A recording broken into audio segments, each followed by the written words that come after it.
Welcome everyone to Los Libertinos podcast. I am your host, Carlos Abelard, and this is Chingazos and Fire special edition episode 1 year anniversary. First of all, I'd like to thank our sponsors, First Choice Realty, AJ Regadas.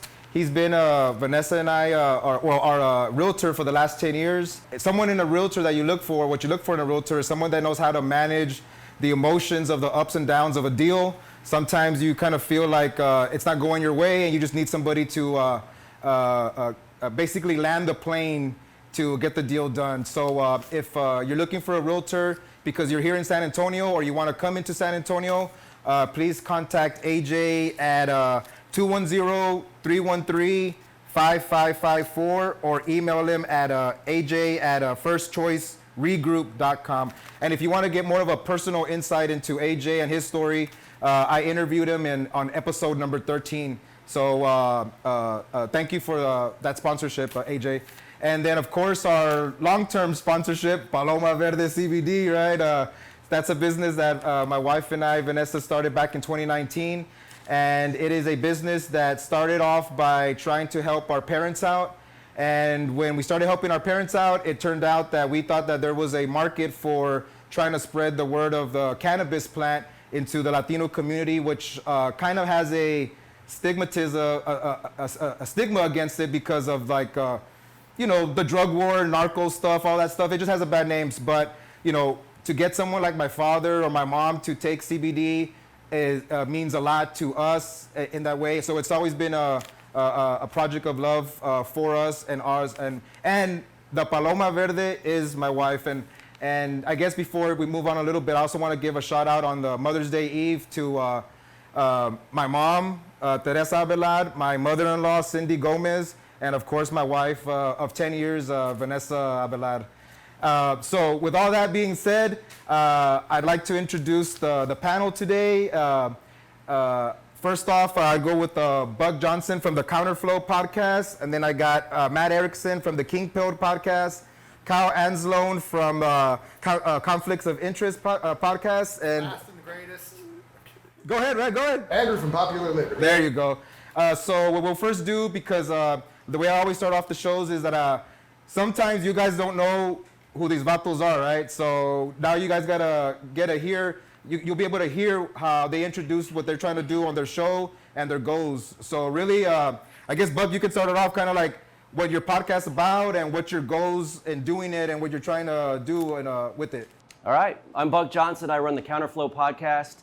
I'm based out of Lockhart, Texas now. I've been a firefighter for 23 years. That's my day job. The Counterflow podcast is hopefully at some point will be my day job as well. And I do an interview series basically where each week I have a different person on, interview them about, I cover politics, philosophy, religion, foreign policy, sometimes conspiracy stuff as well. And I'm glad to be here with all of these guys. So I'm Matt Erickson. I've got the King Pill podcast, which has been on hiatus for a few months while I was getting relocated with my family to Texas. Prior to going on hiatus, our primary subject matter was anywhere from Libertarian Party politics, commentary on that, not necessarily complimentary commentary, and then talking a lot about right-wing politics, philosophy. Started getting into a little bit of religion as I've gone through my own religious conversion over the last couple of years. So once we get back from hiatus here, hopefully in the next month or two, that'll be probably the primary focus, is talking about orthodoxy and more about politics and history of war, that sort of thing. Those are the things that have been interesting to me. So that's been the King Pill message so far. Kyle? I'm Kyle Anzalone. I host the Conflicts of Interest show. I'm also the opinion editor of antiwar.com and the news editor at the Libertarian Institute. On my show and through my writing, I cover current events, almost always dealing with foreign policy. That's my gig. Andrew?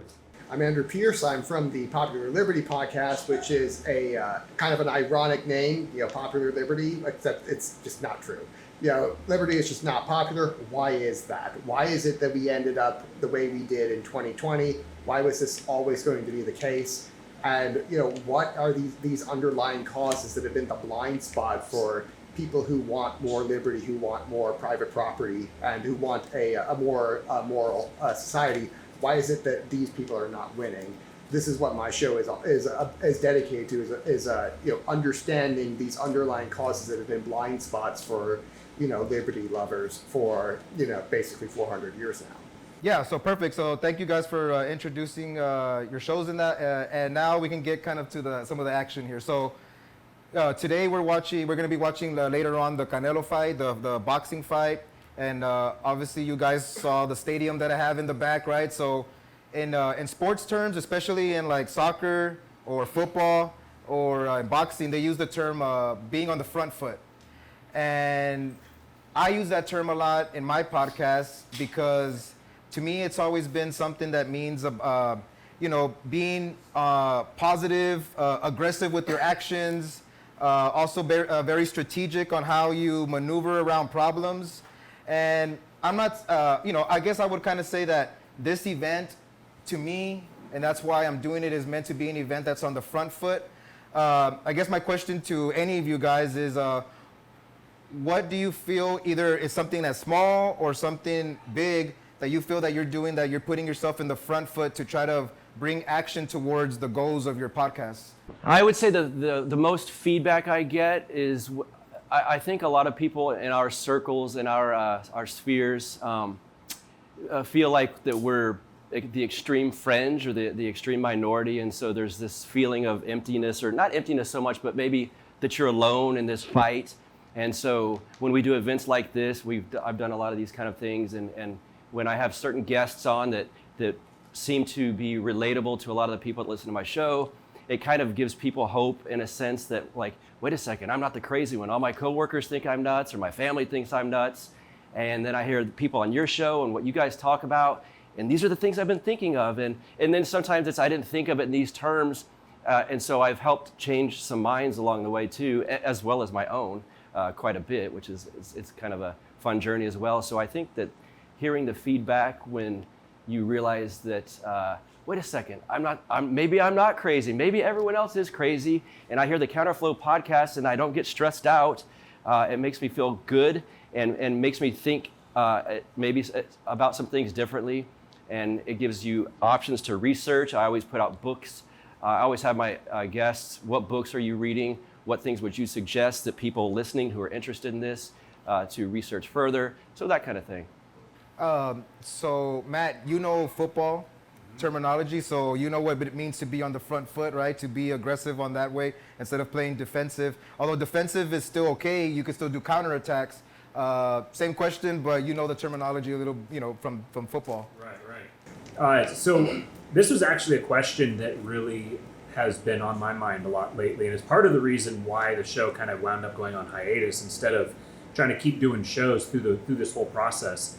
Because as I was going through my own sort of conversion process that I didn't expect at all, I was raised in the church, and I felt like I kind of knew all there was to know about it.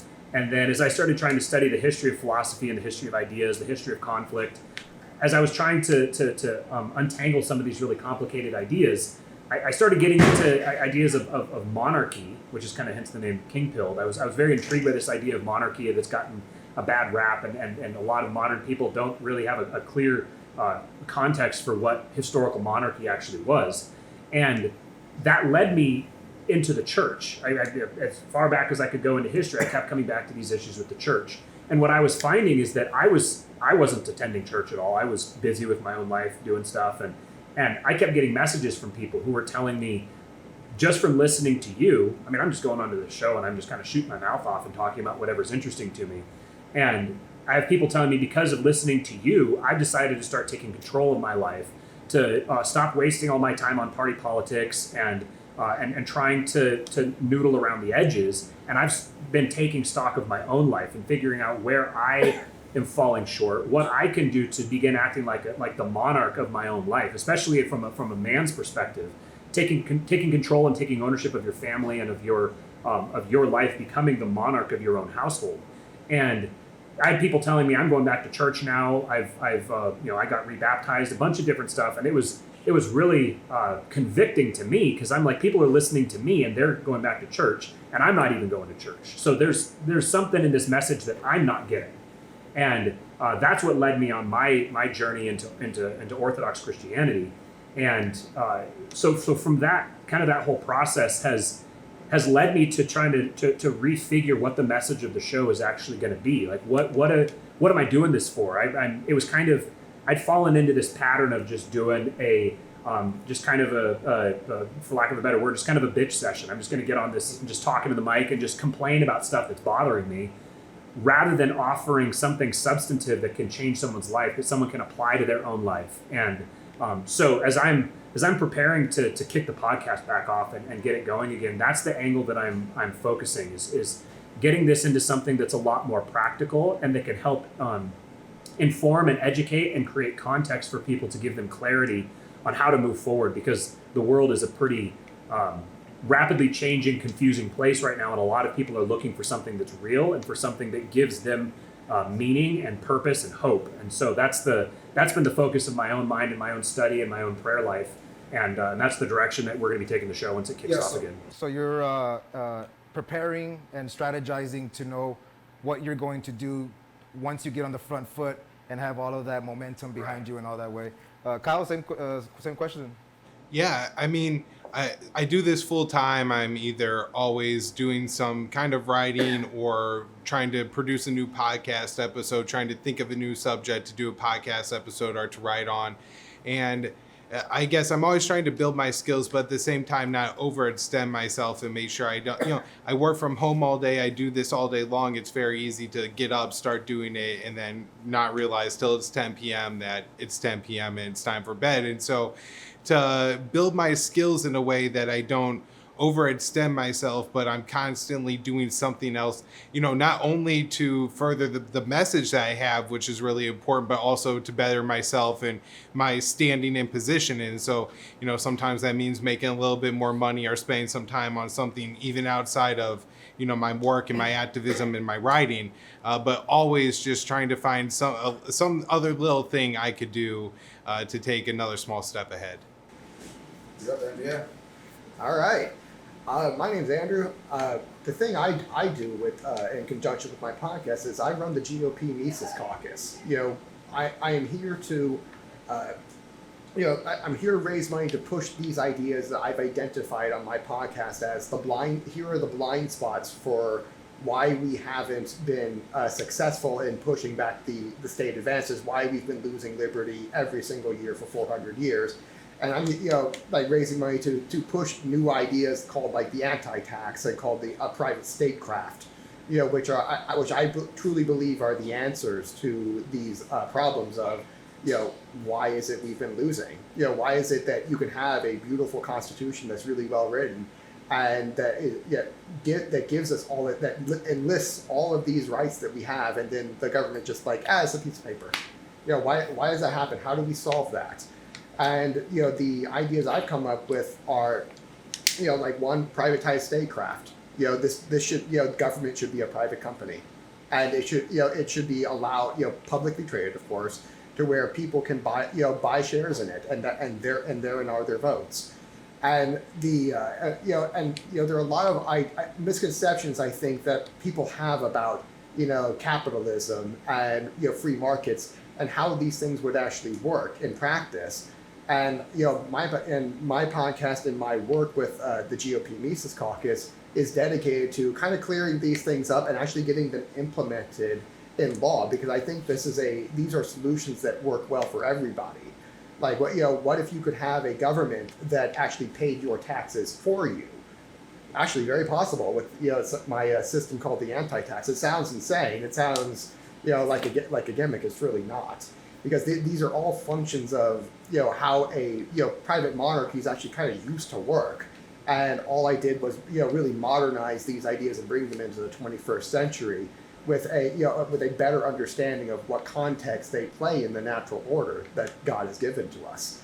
And my job is really twofold. It's one, that lobby for these things, because let's face it. I mean, how many times have you seen interviews, with activists, and those activists never get their way? It's like they always, they're always fighting for something, and that's all their job is. But they don't actually ever get to think. They're just like dogs chasing cars. And then think to yourself, how many times have you seen an interview with a lobbyist? Never, probably. And how many times do lobbyists get their way? Pretty much all the time. And there's good reason for that, because let's face it, the power and with our government, the power's for sale. So why don't we just make the purchase? And that's one of the things I think we should just accept, that this is the way a Republican system works, and instead of trying to fight with it, let's move with it, and let's actually take stock of the system as it is and deal with it accordingly. And instead of trying to push our ideals onto how we think these systems ought to work, and just accept how they do work, and say, okay, well, what's a better system that we want to move towards? That's where and that's where I come in. It's one part local politics, because I think there's a crap load of power at the local level that is just going completely unused, and that could really be used to forward these ideas. But also at the state and federal level with lobbying, because we don't need to fight these people in order to get our way with them. Let's just pay them. So let's kind of flush this thing out, the monarchists, because you said that the king pill. When I was listening to your show, I got introduced to your show through Buck, and so I don't know if you guys have ever gotten this. I'm sure you are, because the libertarian circles, a lot of us do. But before the Ron Paul stuff, I was into like sovereign citizen stuff, right? Just reading it, I like the ideas of old traditional Magna Carta common law stuff, and then how it started turning towards statutory law and all this other stuff. And okay, I understood it, and it made sense, and it was like, okay, you're your own sovereign, you're your own king, and that makes sense. But they still got all the guns, and they can still, how does this monarch, doing the monarch, how would it actually play out? Or is it just an idea that sounds good and we're just talking shit and having fun with it? Or because like I was saying, Kyle, last night, like the idea of, my agenda is to have like Texas win a World Cup. Okay, to me it feels real that it could happen, but it could be as real as us trying to shrink government, right? It never happens. So like, how realistic is monarchism? What is y'all's take on it? I know you were just talking about it, but like Matt, you kind of talked about it in the sense of you were bringing in God and religion and things like that. I understand that, but like for somebody that out there that might be listening to hear like, oh, they want a king over them. What does that exactly mean?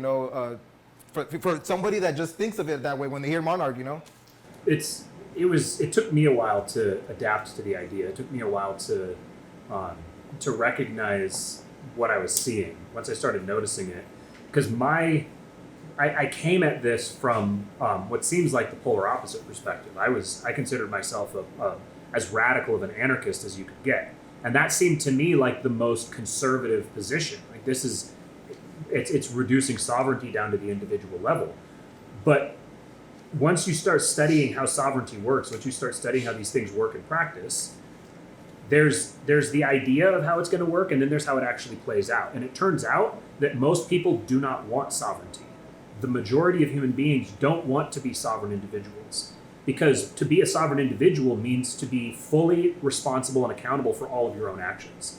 And by all of your own actions, I mean from feeding yourself, from accumulating your own property, building your house, everything that goes along with that. And even people who believe that well, no, I actually do want to be accountable for all that. But in practice, you don't act that way. In practice, you assimilate yourself into a society and you delegate these decisions off to other people. You could be perfectly free to go out and fend for yourself against the wild. But human beings don't do that. We create civilizations precisely so that we can specialize in our behaviors. We can specialize in, one person's good at one thing, one person's good at another. So we trade those services and we allow people to specialize in the given thing that they're good at. And it just so happens as these incentive structures start playing themselves out, automatically these hierarchical systems form. And it was actually listening to Jordan Peterson and his thing with lobsters and stuff that really got me thinking about hierarchy and the role that hierarchy plays and the differentiation then between left and right with regard to attitudes toward hierarchy. And I realized that every competent organization that exists on the earth is structured like a monarchy. It's all structured with a single person who's ultimately responsible at the top. Because ultimately, true authority and responsibility go hand in hand. You can't have one without the other. So there's an author who is a big influence on me, Mencius Moldbug, also known as Curtis Yarvin, and he's pointed out that when you go out throughout your day, we've created these kind of artificial ideas where we're like, well, we don't live in a monarchy because our system of government is a republic and all that. But every single organization that you ever interact with is essentially structured like a monarchy. It has a CEO at the top and a board of directors, and every product that you've ever purchased was constructed by something that was functionally structured like a monarchy.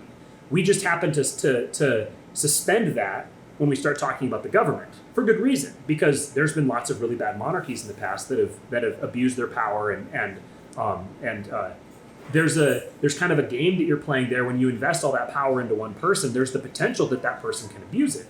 But we found that the opposite doesn't solve that problem. Distributing power out among a whole bunch of people doesn't prevent abuses. In fact, it can even result in worse abuses. We bear a higher tax burden now than the people who founded this country did under the King of Britain. We have the government has a far more invasive role in our life now under an ostensibly democratic Republican government than people did 300 years ago under a monarchy. Why is that?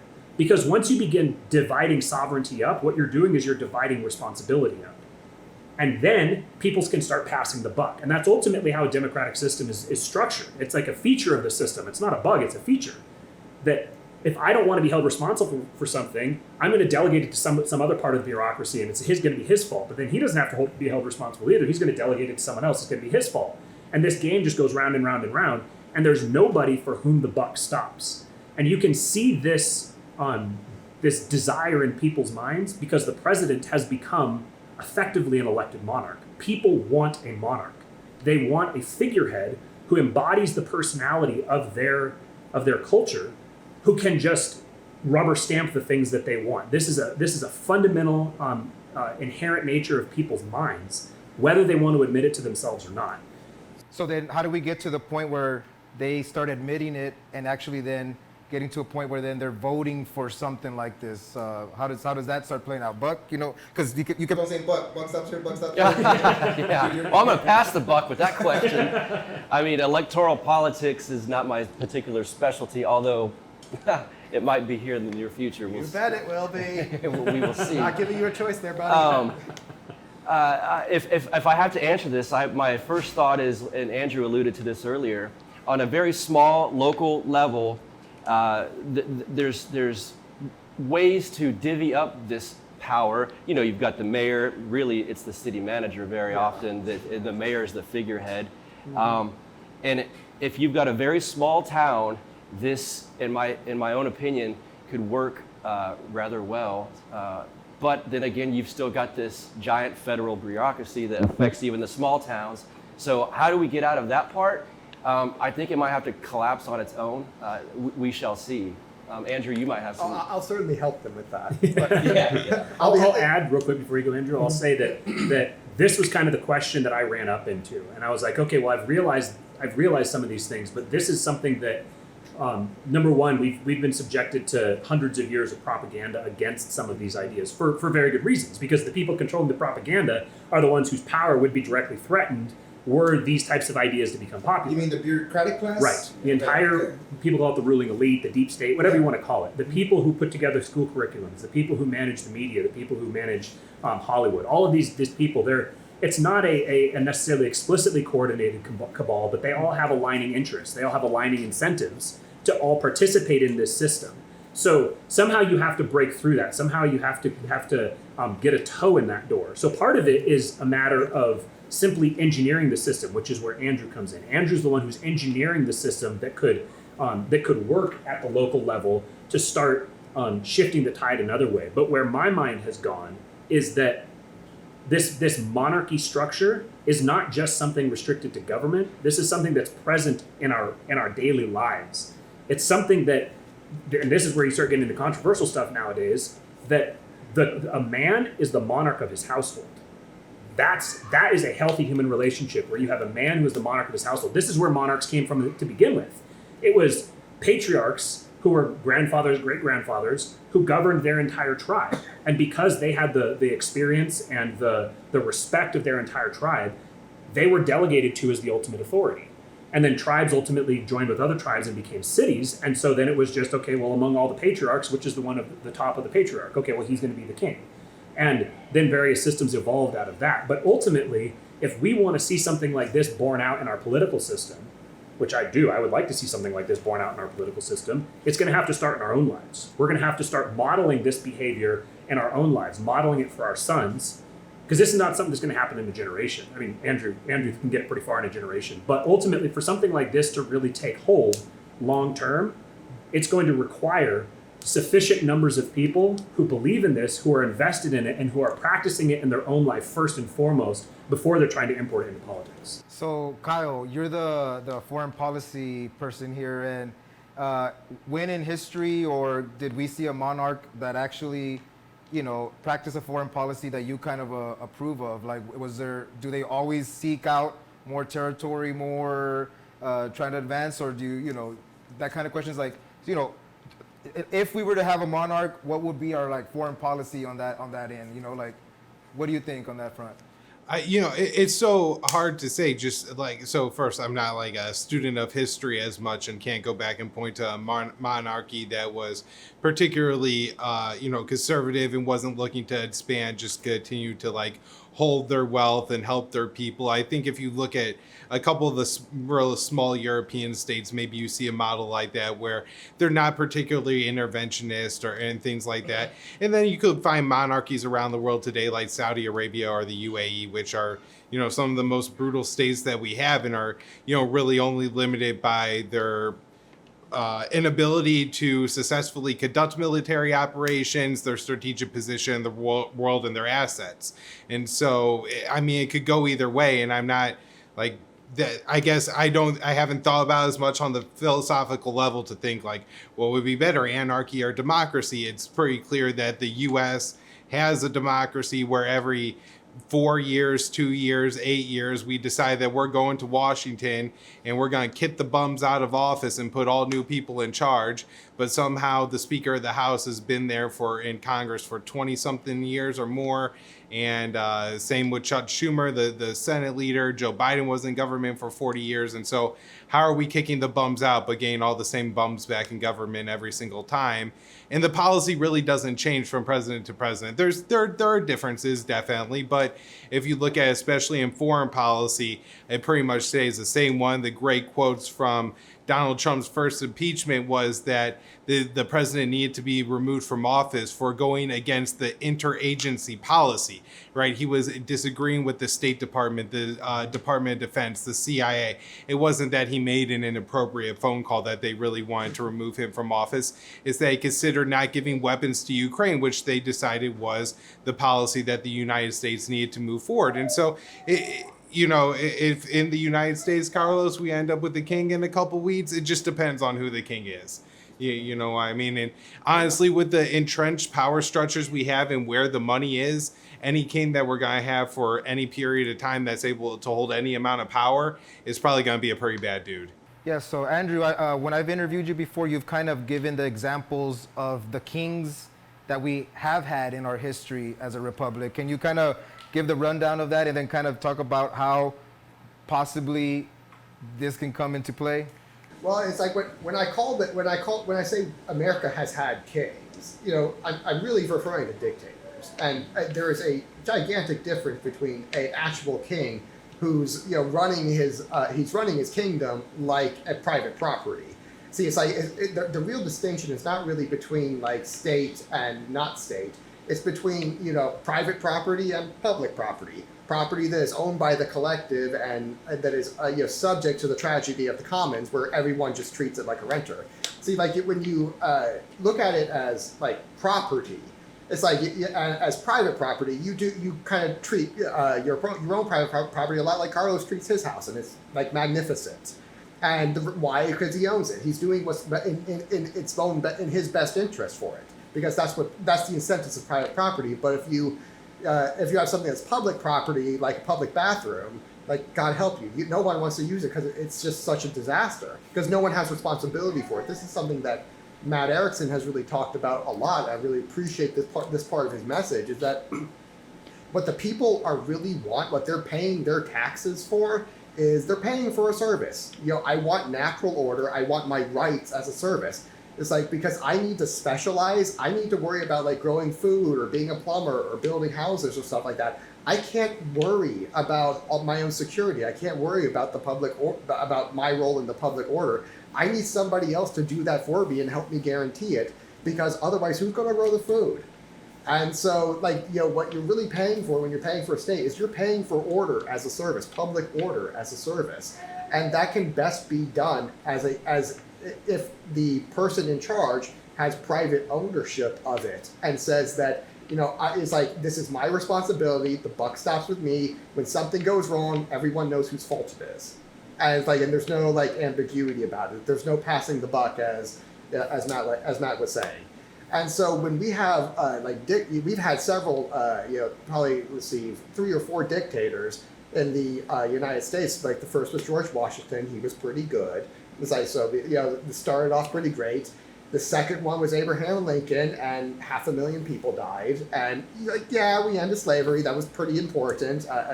No question there. But this also came at a huge cost to where, we had he could basically rule with an iron fist, and it's like it didn't work out great. And the third one was FDR, and we got like World War II out of that. So this was and the only reason we got World War II was because we had Woodrow Wilson, who was also kind of like 3.5. He was kind of like the almost dictator, and he helped us start World War I, and so which was why we got World War II. And so when you see that these and they come on basically an 80-year time span where basically whoever comes in, he kind of overthrows the old system. Like when George Washington came in, he overthrew the previous king. And when Abraham Lincoln came in, he overthrew federalism, because previously it was kind of assumed that you could totally secede and it wouldn't be a problem.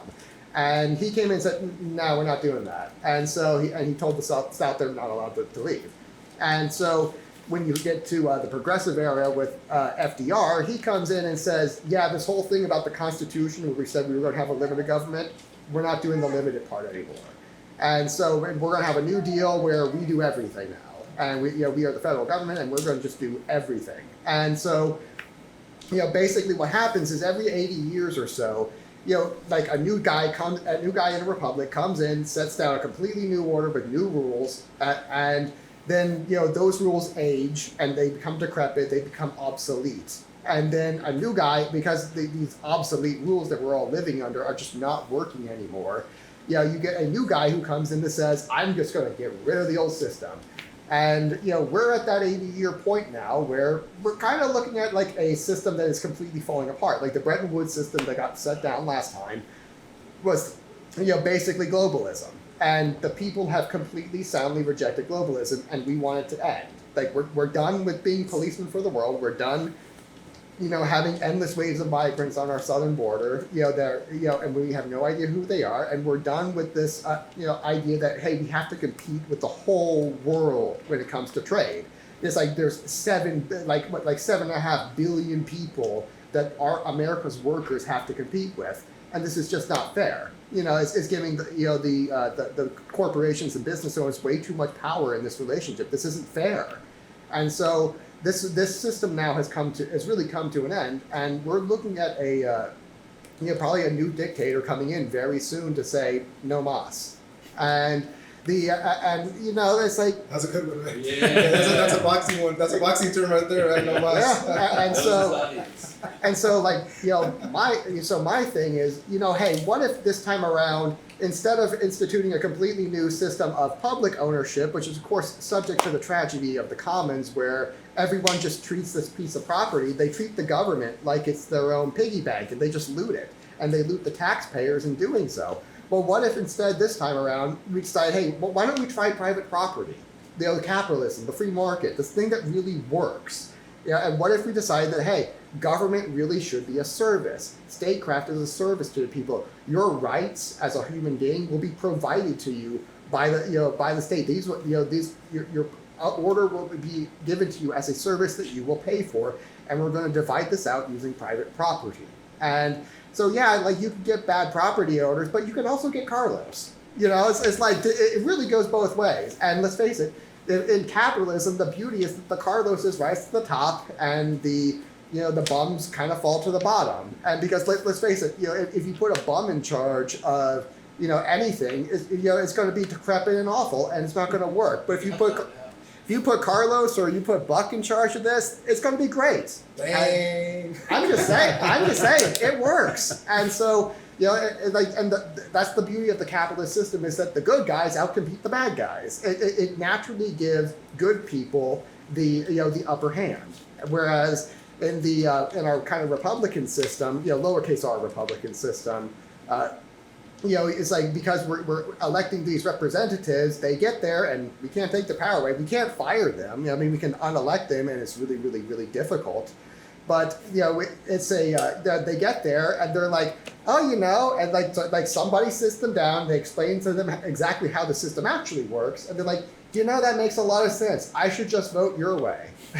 And this is how you can get like guys who really mean it when they get elected. They mean it. They're going in. They're going to make a change. Someone sits them down, explains to them exactly how the system really works. It's like, that makes sense. I don't think I need to change it. And it's like, now that you told that to me, now that you explained it to me, I don't feel like I need to change it. So yeah, you can keep putting in like waves and waves of new bums, but the system is designed for bums. It's designed to pay people to be bums. So it's like that people will do what they're paid to do. They'll do what they're rewarded for. And this is why I say, hey, we need a new private system of governance that rewards the bums for being more like Carlos. Fair enough. So when you say the system is starting to show the weaknesses and coming to an end, so Kyle, this is kind of for you on the foreign policy side. It's kind of that, we lost the war in Afghanistan, right? Just like the USSR did, like in the 80s, and it can defeat, retreated, and then, but now like we're fighting a proxy war with Russia and then through Ukraine, and it's because of NATO and all. To me, it looks like it looks sloppy, right? So the reason it looks sloppy is because, I guess it is ending, but how much more fight does the empire have in it? Because it's not going to just give up, the empire. So, I guess the question is to you, Kyle, first, but then to everybody, it's like, we're an empire in decline. When do we kind of see it really fall apart? It's hard to say because the U.S. military budget is so big at this point.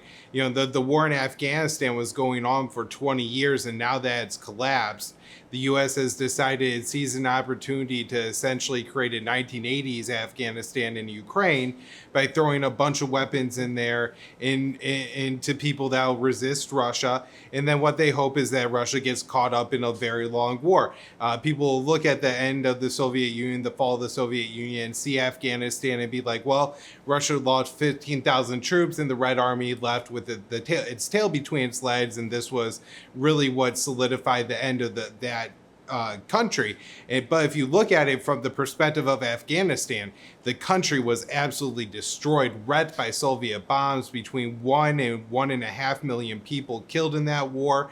And, there's some U.S. officials or former U.S. officials like Zbigniew Brzezinski and Hillary Clinton that have openly said that we're trying to create an Afghanistan in Ukraine and that we're trying to bait Russia into fighting there street by street against the Ukrainians, because we know that the Ukrainians will take up arms and they'll shoot at those Russians.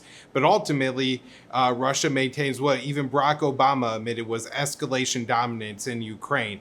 It's such an important security asset for Russia to have some kind of at least neutral state in Ukraine, that they could just escalate beyond the United States. And so at this point, yeah, we're going to dump, I think in the next 6 months, probably $35+ billion worth of weapons into Ukraine.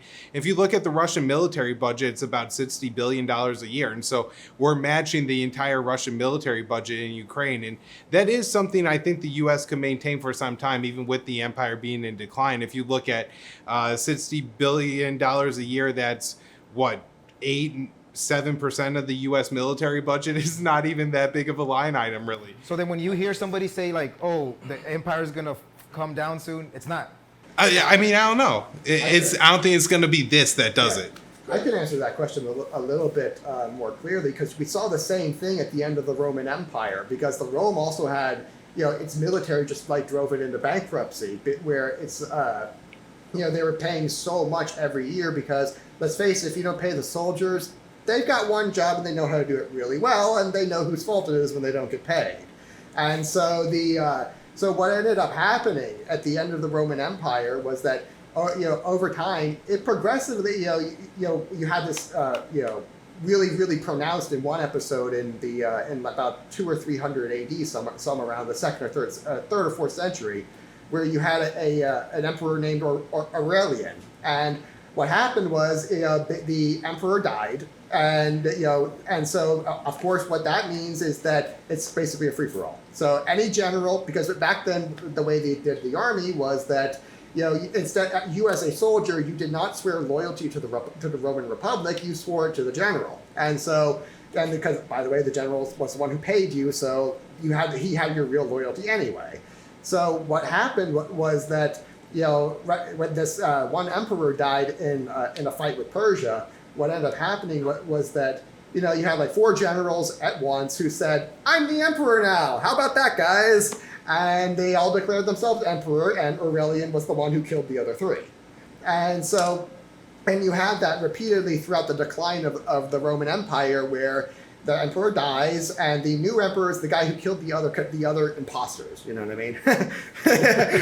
He killed the other illegitimate ones, and then the Senate kind of said, "You know what? We think he's right. We think this guy who killed the other 3 and has his sword at our throat. We think he's the legitimate one."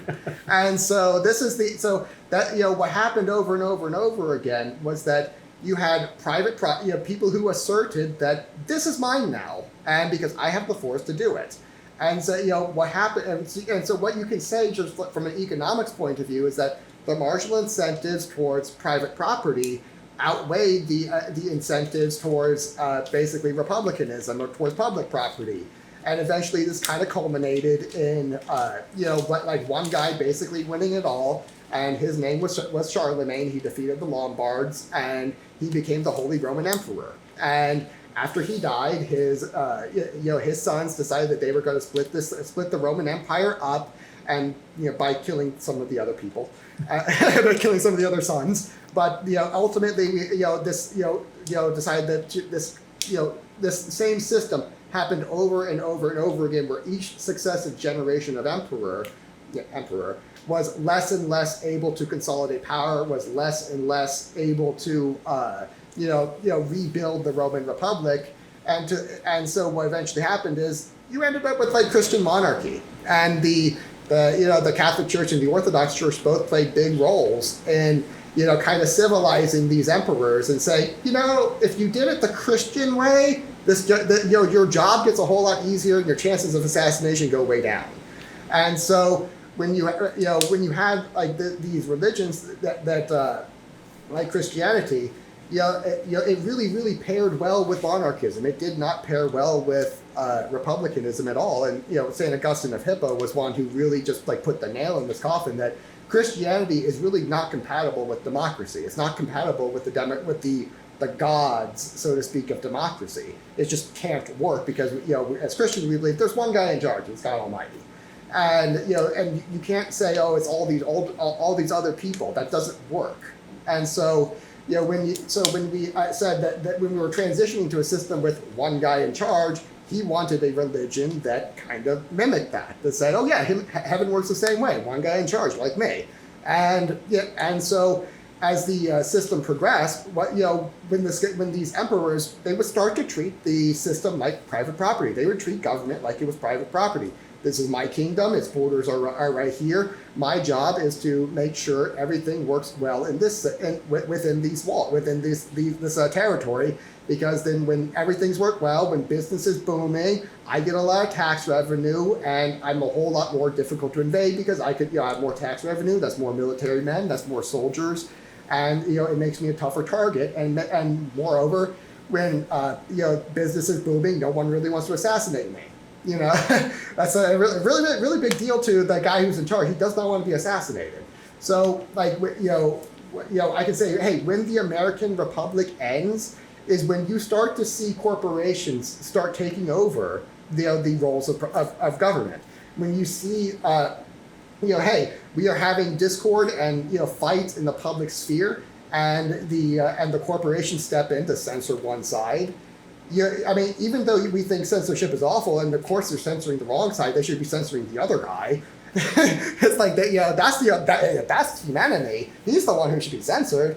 Just the fact they're censoring anybody at all is an assertion of their private statecraft. This is an assertion of their authority to solve society's problems, which are being caused by a degenerating empire.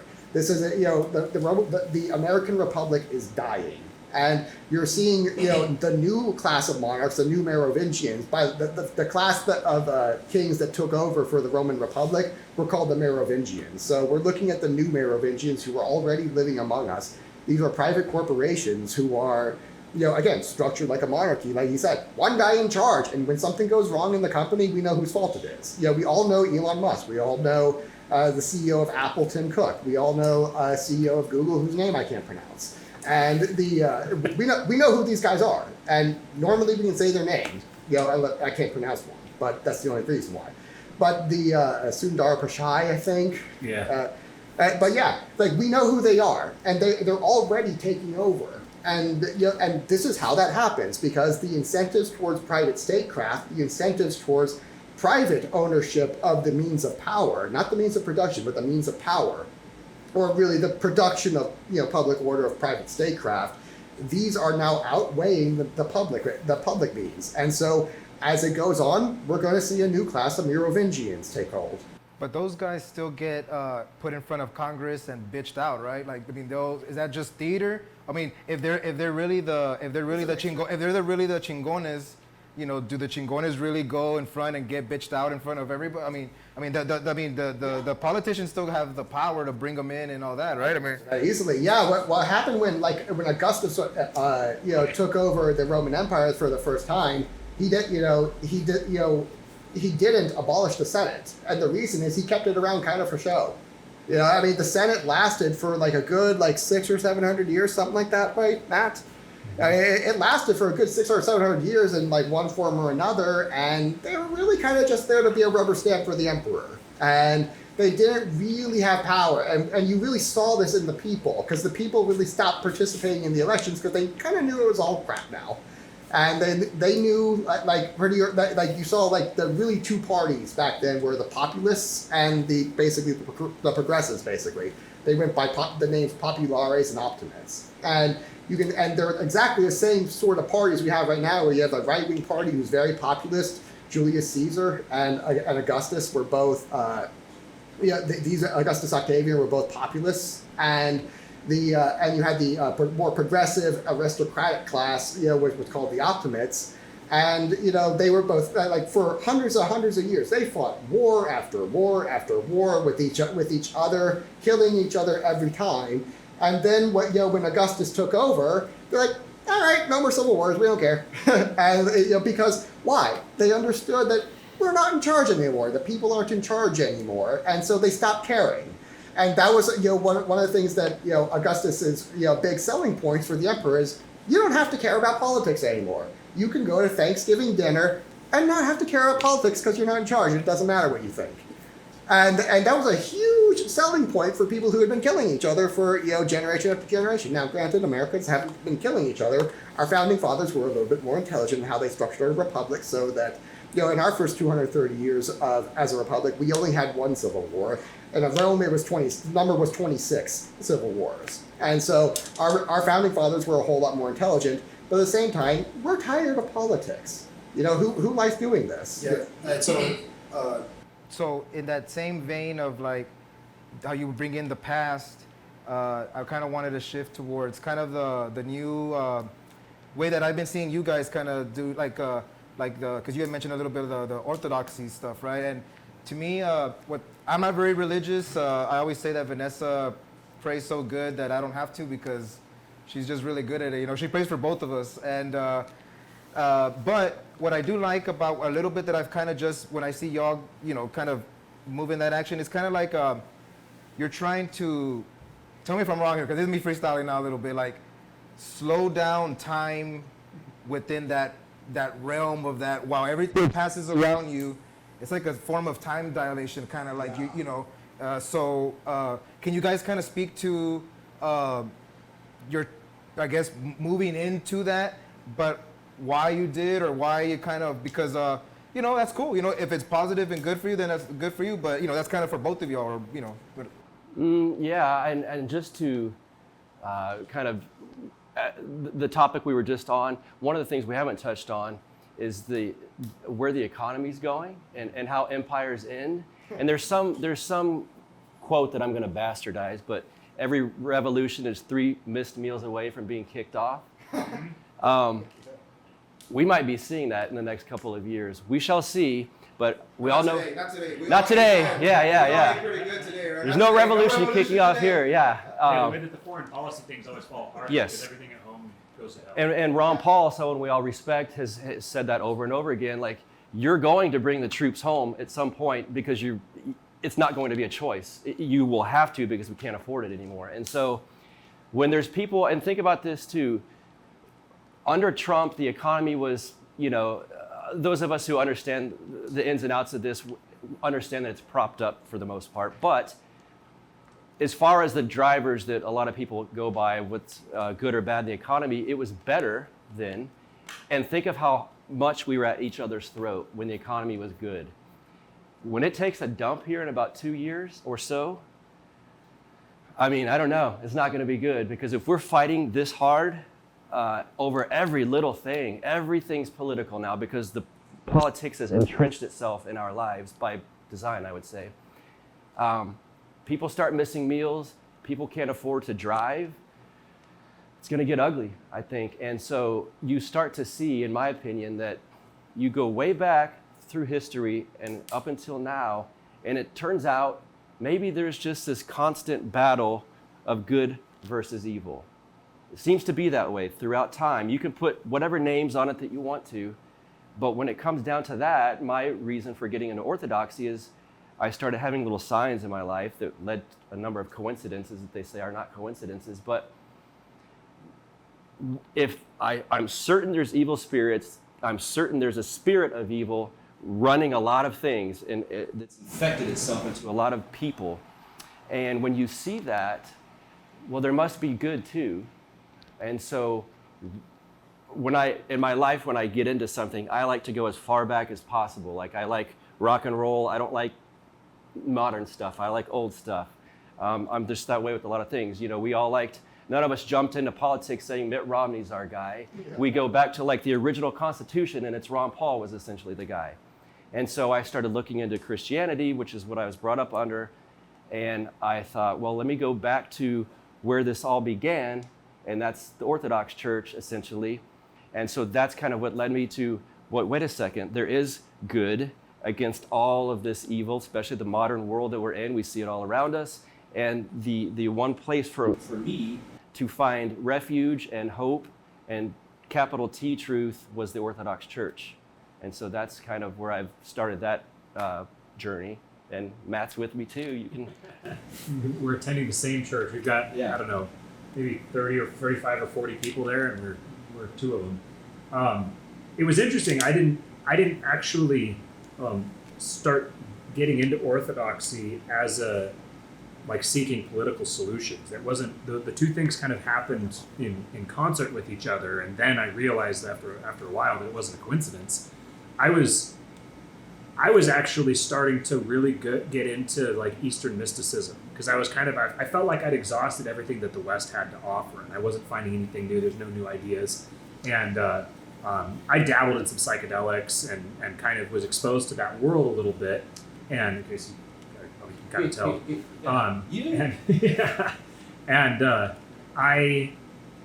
so then there was a few different people had said something about how well, you should check out Orthodox Christianity because it's like Eastern Christianity. So it's like Christianity, but it has this deep strain of mysticism to it, which was very appealing to me at the time. And so that's what really led me to start looking into it. And the deeper that I mysticism, like what? What do you mean by that? Mysticism, like what do you mean? The world beyond the world that we see around us, Okay. like a world of spirits, vibes, influences. The part of with the whole COVID thing, it became very clear that you could see people being possessed by an idea.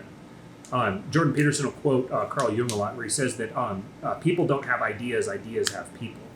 And I started seeing that really clearly with the way that the whole COVID thing happened. And then you start, people, it's all in the memes and everything now, where you see there's like the meme of all the NPCs that first they're all wearing the Biden stuff, and then they change and they're all wearing their COVID masks, and then they change and they're all wearing vaccines. And it's like, you can see there's the thing of the day that everybody is possessed by. And you don't even need to, like, everybody just gets their software upgraded. And it's just like there's a new software program. Yeah, now it's Ukraine, and this just keeps happening, and it's like these people don't seem like people; they seem like walking programs that are mimicking people. If you start talking to them, you'll have the exact same conversation with all these different people saying the exact same things. It's like these ideas aren't original to you; you're parroting something someone told you. And but nobody is. If you meet someone like that, it doesn't mean they're bad people, right? No, it's very clear that they aren't even aware of the fact that, like, everyone thinks that they're the original thinker, and like, oh no, I researched it all myself and figured it out myself. But it's like, so every single one of you all researched it all and all figured it out yourself and all decided that it's true yourself, right? And you just happen to change with the times. And it's being someone who's been very active on Twitter. That's the breeding ground for all of it. You see it all in real time going there to now where I can go and I can look at the trending topics on Twitter, and I can tell based on a story and where it shows up in the trending topics how long the story is going to last and how big of an influence it's going to have. I've been there for 15 years now, so I've seen the cycles over and over again. So it became very clear to me after especially some of the psychedelic experiences I had that demons are very real, that demons are real things. All right, this is gonna get good. And- Demons. Yeah, demons. Diablos. Yes. Woo! And so- All right, this is gonna get good. Where's the drinks? Oh. Yeah. See, we got some people that like they want me to. They my wife and her friend. She tells me that they're real. Yeah. They are, sir. Yeah. They're real. So when it was clear that demons are real, I was like, okay, I need to go back to church. And with what I said earlier as well, people tell me they're listening to me and they're going back to church and they're finding this idea leading them there. It was just something that was bigger than me. I was like, there's clearly something happening here that I'm getting pulled into. And so then just studying, like he said, studying church history and seeing the way that so many of the ideas that we debate today have been hashed out to the nth degree. 1,000 years ago. 1,000, 1,500, 2,000 years ago. We just aren't aware of it because the West is so far removed from its own history and from the East. Yeah. It's like for the majority of the people in the West, history started in likely 1776, maybe in 1517, maybe in 1492, but it doesn't go back further than that. I knew that because for me, I wasn't aware of history really prior to that. There was a few big markers, but beyond that, I didn't really know. But there's like 1,500 years of history there since the start of Christianity that I just didn't even know about. And so as I started studying some of these issues that I was encountering here, I realized all these are questions that people have studied and answered millennia ago. Those answers just haven't penetrated their way into our modern culture today. Exactly. And that, Demons? Yeah. Oh, They exist. But maybe I'm thinking of them in a different way, like they definitely little do. creatures and stuff. Not They- like they- that. See, that's a trick the devil uses. Right. He says that, because he has this kind of cartoonish image of Yeah, demons. so that's what I'm thinking. Yeah, Like, you okay. can't believe in this. This is absurd. That way, you can't believe in the real thing, which is I'm just some disembodied spirits, and it's difficult for you to conceive of. But because you can't believe in the cartoon, therefore you can't believe in me. And this is why you've all heard that common saying that the greatest trick the devil ever pulled was convincing man he didn't exist. And I'm not Orthodox. I'm a Roman Catholic. You can think of Catholics as like the X of but we were together with Orthodoxy for a really long time. We're like the X that always wants to get back together. And we're like, they're kind of like shutting us down, giving us the stiff arm. But we're gonna get back together eventually. And What was the breakup? they didn't like that's that. it. They didn't like that we were in charge. that's not a podcast episode. That's an entire podcast. Yeah, exactly. Never mind. We'll move on. But basically, you asked the question earlier about it's kind of like time dilation almost like where it seems like this is the truth that our churches share is something that's permanently true, which is something that is very unique in human existence. Because all throughout human history, you see no matter what kind of organization it is, whether it's a state, whether it's a religion, whether it's a private company, they all rise and fall. They all, a few hundred years is about the maximum time span for any organization. And then you have basically the Roman Catholic Church and the Eastern Orthodox Church. And what's happened here You is mean that, compared in years? like 2,000 years old. Yeah. So they're still going We're like with everything around it going, but they don't give a fuck. They're just on the same. We're like an order of magnitude older than all of the oldest organizations in human history. Right. Like order of magnitude older, and and we're still going very strong. And it's like there's no real signs of decline for like either of these things.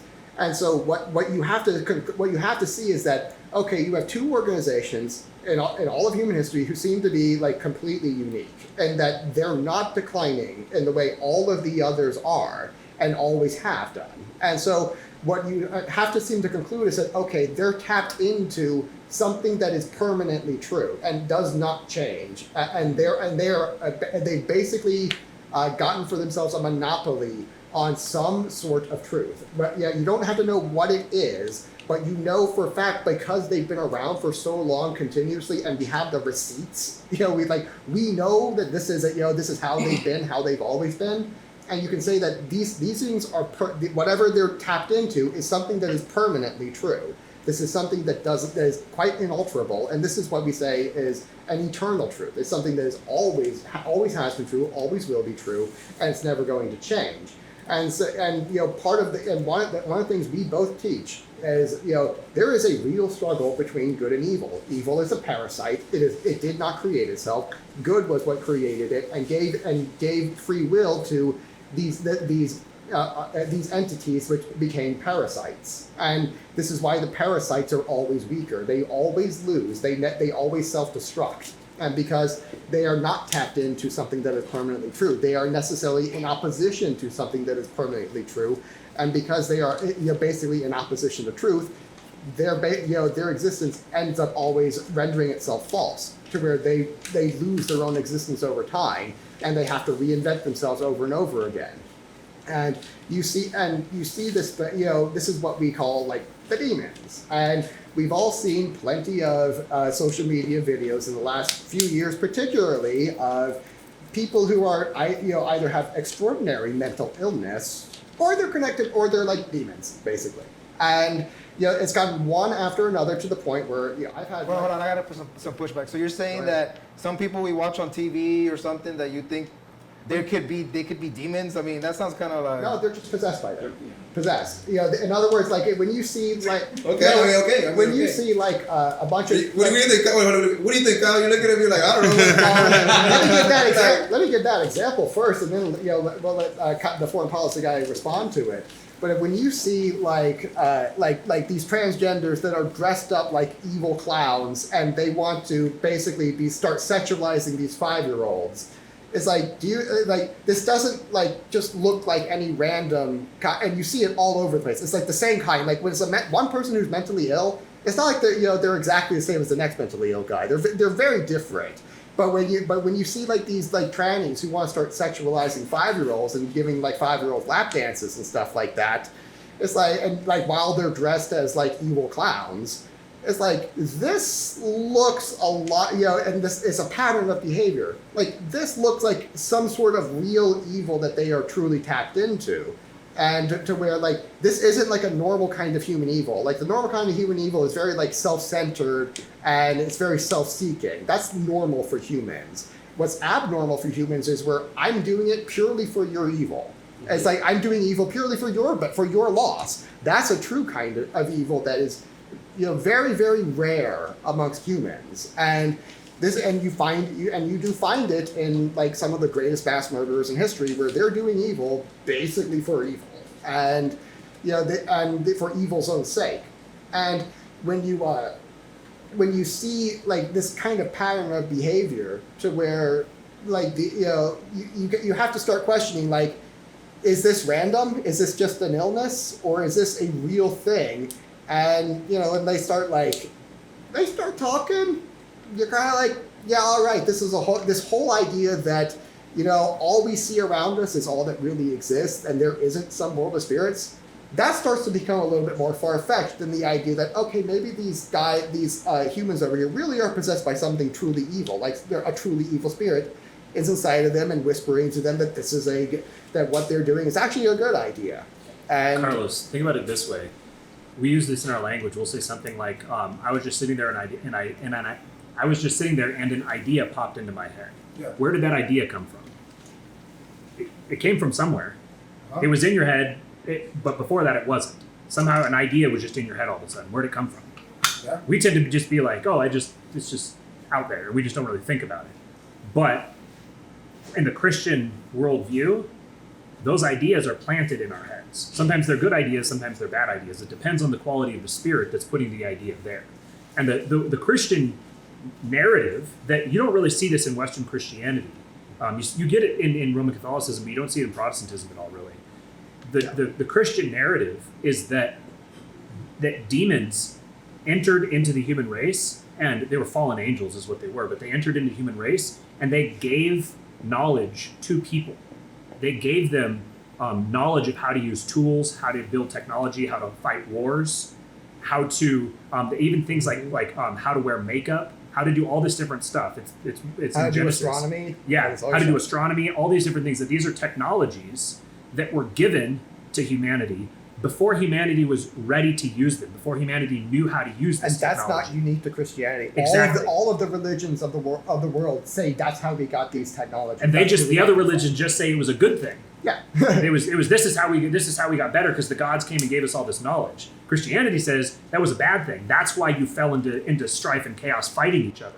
I will say too, just to add on, maybe this will bring it to like a more relatable, because I know it sounds weird. Unfortunately, What do you guys think? What are the demons? No demons? Yeah. Oh, Demons? well, There's demons? No demons? I come from a bit of a, I guess, like a subculture, and I know Carlos does too. But so along the way, I've known people that, fall into some odd habits and behaviors, and there are people. I know you might think like these guys sound crazy. Well, there's people that you would say are possessed by demons that fully think that they are as well and celebrate it. Like I still have acquaintances, some female acquaintances that will put up pictures and stuff with witchcraft and worshiping the earth and stuff like that, where they're doing dances and they're putting up pagan gods. Like they actually do think that they are doing this.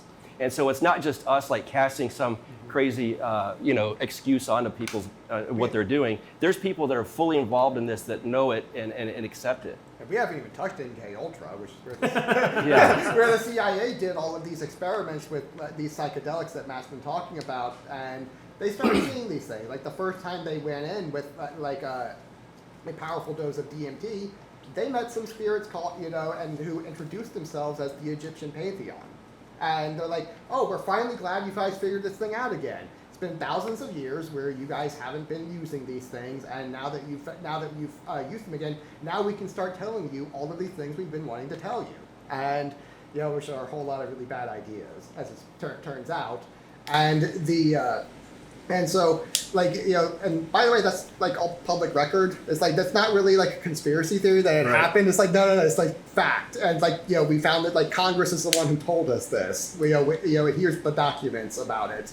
And and so it's not like, it's been, and actually the scientific community, in studying these like chemicals like LSD and LSD, DMT and all these other stuff, they're like, yeah, this is pretty repeatable where you can meet these other entities that are out there, and they really do exist, and you find them like all of these things are, like throughout pagan religions, to where like, it actually kind of makes sense that, when all of these ancient religions, Christianity included, say, yeah, we got the technology from the gods, when all of them are saying that, and there's like, oh, by the way, here's how we do it, if you want to talk to them, here's how.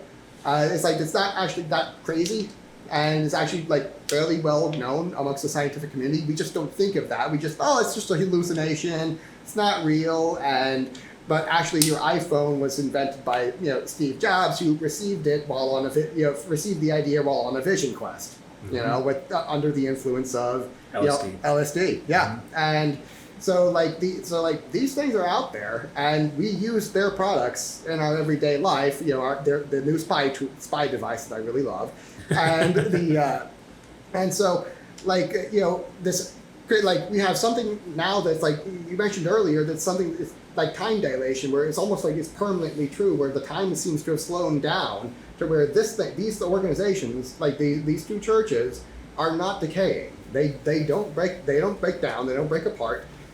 And well, okay, they do break apart a little bit, but we're gonna get it back together. And and when hey, you guys need to hug it out, man. I feel like you guys need to hug it's gonna be glorious. Come here, Matt. Give me a kiss. And if you don't, Buck's gonna be the one to kiss me. So anyway, but you have these things that are permanently true, and the major part of this worldview is this is a real struggle between good and evil. These things really exist. And and when we kind of give into our lesser impulses, when we give into this evil, this is when foreign policy starts to really be a problem, and we start to have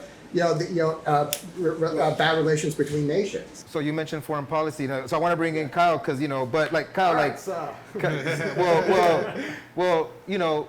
the earlier when Kyle answered the question about the empire, and he's saying like, nah, they're gonna keep funding it, and it's gonna. I used to kind of be on the side of like, it is gonna, but to me, I'm kind of like, yeah, they're just gonna keep funding it, and it's just gonna, so maybe it'll happen in our lifetime or not. So I'm bringing that up because I guess, Kyle, I like your kind of your demeanor of like, I don't know, like little bit more chill. So the question is, demons, no demons? No demons for me. Okay. Sorry, guys. We could talk about more after. You could give me your pitch. They'll convince you. But no, so like I guess my view on how this operates, because if you do look at what's happening in the world, like if the U.S. policy in Ukraine is, as I lay out, a proxy war against Russia, where we've intentionally provoked a Russian invasion there in order to arm the Ukrainians, in order to weaken Russia, just because one day we fear that Russia may be able to compete economically with the U.S. and be a power that has its own demands.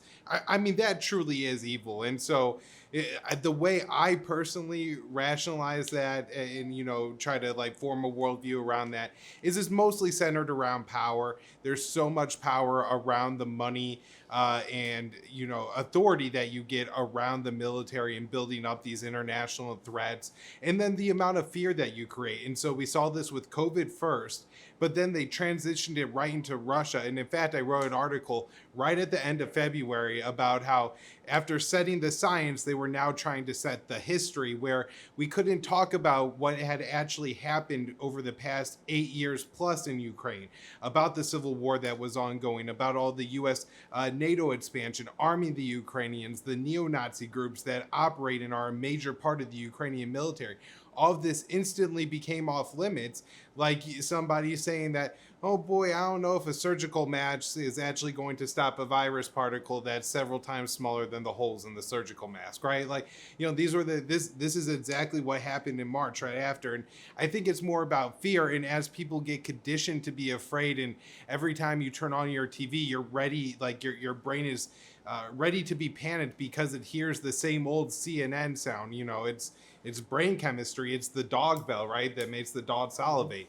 And so, it's just, this happens. And so they're able to so smoothly transition from crisis to crisis now because they have people so primed to be not only afraid, but now to like hate the other person, right? Because everything that's not only happening is not, anybody who's advocating, say, for,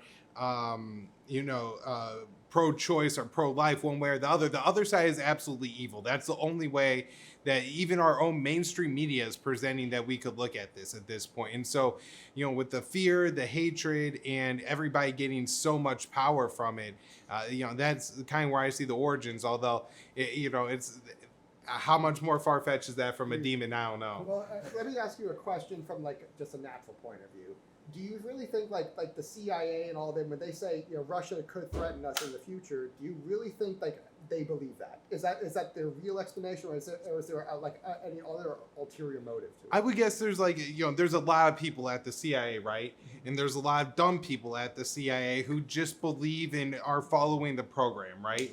And so all those people, they believe it. Now there's probably like 5-10% who are either nefarious or I think are so what? What do you mean by nefarious? Like intentionally bad. That they see, that they understand that Russia will one day compete with the U.S. and that they are willing to engage in a conflict in Ukraine over that, understanding it's going to cost the lives of hundreds of thousands of Ukrainians. I think there's also a lot of hubris too, where there's like some of the people at the top who think that they could so perfectly plan this out that a minimal number of people will die and that the world will be better because of what they did. I think this is what we saw largely in Syria and Libya, where the Biden administration thought, hey, we could take out Gaddafi and then Libya is going to be a better place. And, 10 years and several slave markets later, and Libya is a failed state with 3 competing governments. Nobody could get water. It's an absolute disaster. So when Kyle was saying stuff, we were in agreement, right? Yeah. So are you guys trying to speak to the 5%, or like he mentioned, there's the 5% that are like the rowdies, is that kind of, so is that you're speaking, but those have the most influence over the dummies. Yeah, this is how every human organization works. This is that kind of so we agree, and then we get to the point of that small percentage that is like those are the evil, super evil. But if like let's just say Hillary Clinton walked in here, right, or something, right? Let's just say, right? She has, she's chancluda. She's just coming in here, and she's just like, hey, you just start. Would you think she's a possessed devil? In a skin suit, so we're gonna have to talk about some human first. Or is she just someone that really believed in, the cheap, so. Are we really talking like if these people walk in? We really think they're like. I mean, I don't know. I would like to think that they're not, and that the system is what makes them like turn into that. Because like I've always thought like the Clinton Foundation, right? I'm like, hey, that's pretty badass. They set themselves up. When I say badass, I mean like they set themselves up to get paid $500,000 to give an hour speech. Okay, do you want to get paid $500,000 to give an hour speech? Well, the system was there for them to so they just played the game to their advantage. So is that evil? Well, what they're doing, what they're really doing with the money is evil. I mean, it's not like they're just sitting there buying nice steak dinners with it. There's been studies and research of where that funding goes. And I'm not defending the Clinton. I'm just saying, like, are they just smart actors in the system, in the theater that they've been? I don't think those things are mutually exclusive. Yeah. I don't think it has to be one or the other. I think it's both. With Hillary herself, I've always seen her as really kind of a pawn. She's kind of at the pawn level. The power brokers are the ones behind her. But I want to clarify, when we say demons are real, we're not necessarily saying that like Hillary Clinton isn't actually a human being, that she's actually a demon manifesting as a human that is like is wearing a skin suit or something like that. I'm not saying that necessarily. The The demons. No, I know that, but you need okay. the spirit. Yeah, like Talking the of the spirit. the spirit that is controlling her, the spirit that's feeding These thoughts ideas. to her, that's directing her toward these incentives, that's inducing her to take the actions that she's taking. There are real metaphysical entities that exist that within the Christian worldview, their purpose is they hate the human race because of the reasons why the human race was created. So their goal is to get us to self-destruct. Their goal is to induce us to into killing each other off. And I want to speak to the idea you mentioned earlier that maybe there is a natural explanation for this. If you look at the CIA's spooks, their data guys who are they're my kind of people. It's like they're evil, but they're my kind of evil. And they're guys who really look at the data. They know what's happening and why. And if you look at my favorite guy is Peter Zion. He was on Scott's show a few months back, and what he's pointing out is that actually, if you look at Russia, there's no possibility they could threaten us anytime this century because they forgot to have kids. Their demographic is second on. Their demographic decline. They had a baby bust a decade, 2 or 3 decades ago that has been absolutely catastrophic. You're looking at having about a third fewer Russians just automatically because there were so few new humans born 3 decades ago, and the only one that has a worse demographic than Russia is China, who had the one-child policy, and after 30 years of a one-child policy, you're running out of 30-year-olds because that's how math works, and so when you see Russia, where you're looking at close to 50 million, 140 million Russians, give or take a few. And you're looking at close to 50 million fewer over the next few decades. Automatically, this was before we had any sort of war, and from that you're talking their economy getting cut in half, at a minimum, and their ability to man their own, to actually man their own army is just gone. They're not going to have any real ability to threaten us. All of their military equipment is all aging and decrepit. It's way out of date. And it's to the point where it should just be retired. So their military technology has aged beyond repair, and they have no one to repair it because they got nukes, right? Doesn't the nukes just? Nope. Because in 1985, what they did, when the Soviet Union was dying. I mean, I don't know. So they don't have them anymore. They do, but not. How many do you need to destroy the world? Well, what's happened? Well, what's happened is they stopped creating new nuclear physicists who could actually maintain the nukes, and so. In 1985, when the Soviet Union was dying and they didn't have the money to really fund these education systems anymore, they just said, all right, so no more trade skills. All we're going to teach is pure socialism, pure social theory, which is basically completely unproductive and doesn't help you maintain a nuclear arsenal. So, so nominally they do have all of these nukes sitting in silos. Unofficially, they're not being maintained, and they have no real, and they might not go off, and. And also uranium decays, and all of these instruments decay. These things might not even fly out of the silos, and so that there's no already baked into the cake was that Russia had no possible way of threatening us, not economically because their economy is about to get cut in half by their birth rate.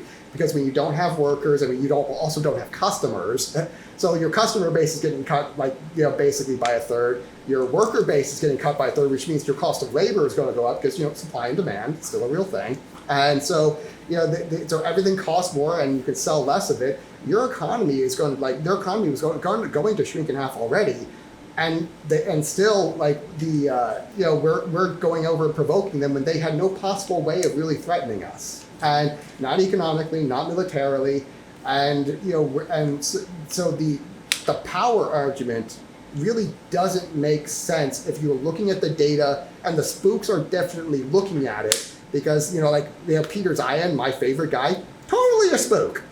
It's totally CIA, and so if he's the smart guy, the CIA calls for information, and he's telling them these same exact things, and yet they're still saying, yeah, sounds like a great time to go to war with a guy with people who could not possibly threaten us. And it's we have to find other explanations that don't involve, them being a threat. Because the idea that they could be a threat is not credible, and the CIA knows that. The people at the top of the CIA definitely know that, and so we don't really have I'm not saying therefore it's necessarily demons. I'm not making that logical step yet, right there. But I think we can pretty safely say that the natural, again, where I said there's two kinds of evil. The one that's like really, really self-centered evil, which is like, okay, he could threaten me, so he might be able to threaten me, therefore I'm going to go after him for my own good. And then there's a second kind of evil where I'm just going to go after him just because I'm a chaos maven or something like that, like Hillary Clinton. Like, that kind of evil is extremely rare. And, and we can pretty categorically say from the data that the first kind of evil is not at play here because they couldn't possibly threaten us. What you can say about Ukraine is that they're, speaking to the power question, is that it's been a hub for money laundering, particularly for the elite class for a long time. And so part of this is covering that up, and part of it is like how many billions of dollars in weapons are getting sent over there? Right. Who's facilitating the weapons transactions? Somebody who's taking a cut off of it. And Right. you have like all of these major, you've got there was Joe Biden's son who's on the board of Burisma. You've got the same setup with John Kerry's son, with there's a few other ones I can't remember off the top of my head right now. Mitt Romney's kid. Yeah, Mitt Romney's son. There's all these different, the really close center of the elites, they all have their kids over there who are taking cuts and sending them back. And this is really just the nature of the system is set up such that you have all these disparate interests that are all plugged into their own little incentive off of it. So they can funnel off their own little thing. And together it forms a gigantic beast that functions as a big organized conspiracy, even if the actual conspiratorial part of it is just a small hub at the very center of it. Yeah. Okay. That makes sense. But I still like to I still think that it's the system that really pushes these people into these actions and not, some demon spirits. But I guess we'll agree to disagree. I would just say it's the same thing. Okay, it's the same. It's to you, it's the same thing. So me and you were saying the same thing. You're just saying it from a different perspective. Yeah. Okay. So the system is the evil. I'm saying there's deliberate malevolent intelligences that are orchestrating the system, who have induced people into creating the system precisely for the outcomes it will generate. So then this leads into kind of a different topic, but one that I really wanted to get with you guys in. What in our system is the intention of the whole immigration debate and the whole immigration issue? Who wins on that? Who loses? What is y'all's take on it? I know I've interviewed Buck on this a little bit. Andrew interviewed me a little this week on it a little bit, and you guys today broke bread with a lot of my family members and friends. Half of them are probably illegal, but until they're just human beings that are just taking tequila shots with, right? Yeah. Didn't we just take some tequila shots? So I guess to me, the system that puts us in a place where we think that the person right next to us that we just took a tequila shot, and once you find out that they're illegal or something, to me that's what's evil, but not. I wouldn't think somebody that says, send them back over, whatever. It's just the system that is evil. But I don't know. I guess my question is to you guys, like, it's kind of an open discussion. Like, what is y'all's take on? And we'll go with you, Buck, first, because I've introduced you first on this, and we've I guess we agreed to disagree a little bit on some stuff, but not too much. But I don't know. What is your whole take on the? What did I say? I don't. You don't mind any Californians. That is what I said. You're like, Mexicans are all right, Californians not so much. Okay. Yeah, except my wife. Canadians and Europeans need to be sent back. I don't. There's a few topics that are hot button political topics that don't, honestly, I don't think about too often, and immigration's one of them.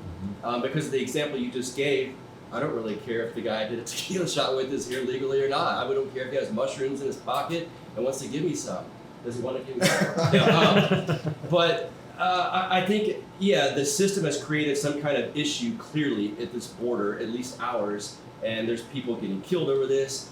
Again, I don't have a particularly valuable opinion on we should close it off, we should leave it wide open and let everyone on the planet come here. I think there's incentives to come here. But why did you go all the way to the planet? You think the whole planet will just because come here? I think there's pretty good documentation, at least, that there's being people shipped that aren't just from Mexico, purposely being shipped through that border. That seems to be an issue. But again, I don't have enough proof on like, well, where they're really coming from, what nefarious people are behind some of this movement, why they're doing this. I will say, if you have a system that gives out free stuff. Brazilian samba dancers were the ones that were coming. Are they waxed? But when you have a system that incentivizes free stuff, you're going to get people that want free stuff. There's always an issue with that. That's not me saying everyone who comes here wants free stuff. However, they've seen an issue with it. In some of my left-leaning friends in England, where the healthcare is free, have seen this influx of illegal migrants coming that way, immigrants, and they're left-leaning, and they're like, well, they can't come here for. I mean, all our stuff's free. They're going to take it all. So they understand that even in England, like, so there's that. Yeah, in the libertarian perfect world, there'd be no free schooling, there'd be no free, but we don't have that. So you've got to argue as it is right now. And again, I don't have a particularly valuable opinion. I like the sponsorship stuff that Hans Hermann Hoppe's thrown out there. But again, like per your example, I wouldn't have an issue, you know, if someone's walking on the street, I'm like, let me see your ID. It's not a thing for me. With my example, like private statecraft, I mean, you can think of it as like a glorified landlord. And, you know, it's like if you're in an apartment complex or something like that, you don't just have like people like randomly walking in. Usually it's like, hey, there's a, you know, if you're in a nicer community, there's like a gate, and, you know, you have to have a little fob that gets you in the gate. And, you know, they really do control access of who comes in, who comes out, and I know you, because they have liability, and they want to have a nice community, so they can't just be like, oh, this is not the public square, this is private property. If you don't belong here, please leave. You know, and if you want to come in, here's a lease. And I think this is the way it would normally be handled under a private state, where, hey, I'm the state. Now, I'm a private company. This is my territory. If you want to come in, you know, here's the terms of service, and you need to agree to that. And, you know, that would be how it would be done. But you would know who's coming in. And if like the guy's like a convicted criminal, and he's had, you know, tons and tons of problems, you know, it's like, okay, well, I'm not letting that guy in.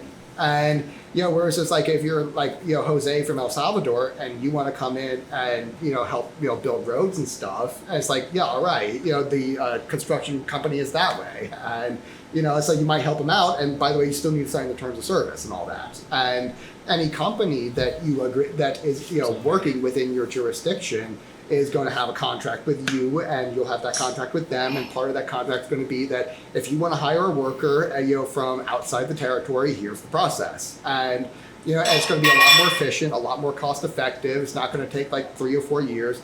Like, I'm going through immigration right now with my wife, and we actually just got done. She finally got her green card, and I mean, this is like the most ass backwards system. This is like, you would never do an immigration system this way. Like when they're sneaking across the border, it's like, yeah, I totally get it. It's like, this system is beyond screwed up. And, you know, we have a good buddy, you know, I don't know if I should say his name, but he's going through immigration with his wife from Mexico right now.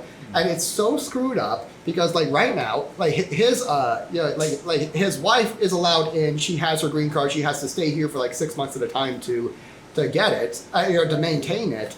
But her son, who's like 15 or something like that, you know, didn't get his green card because they had to get it from 2 different areas. She got hers from California, and that system is moving a little bit more efficiently. He's having to get his from Texas, and, you know, and there's been like, they've been waiting for like 1.5 years or something like that, where she has to come in for 6 months at a time, leave her kid, and, you know, and it's just nuts because he can only come in for like a few weeks at a time on a visa. And it's like you're literally separating children. That, you know, it's like it's a minor kid that should just be allowed in, and they're not. So like, I understand that. And now, of course, what he has to also have on top of all of that is his. Oh yeah, you can't forget your COVID shots. Yeah, I think that legal or illegal, by and large, the immigrants are really the victims of the system. Yeah. They're victims in it on multiple different fronts. There's a lot of different influences that are driving the immigration trade, because it is a trade. You've got the drug war, which is stirring them up and forcing people to relocate. Then you've got the capital in the country, who are, for them, if I have just like a normal, I was gonna say Native American, but like not a Native American, but someone who is native to the United States, and I'm paying him $25 an hour, and I can be like under the table, import someone from another country who will do the same job for $18 an hour.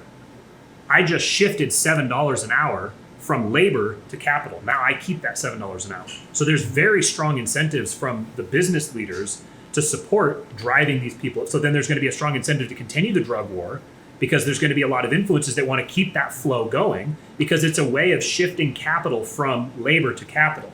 And so and then that doesn't even get into like the Democrat Party that explicitly wants to import people to make them dependent upon the system so that then you can trade resources for votes. And these are all different incentives that are all they coalesce into an absolute CF. And throughout all of human history, if you had a flow of people streaming into another country uninvited, it was called an invasion.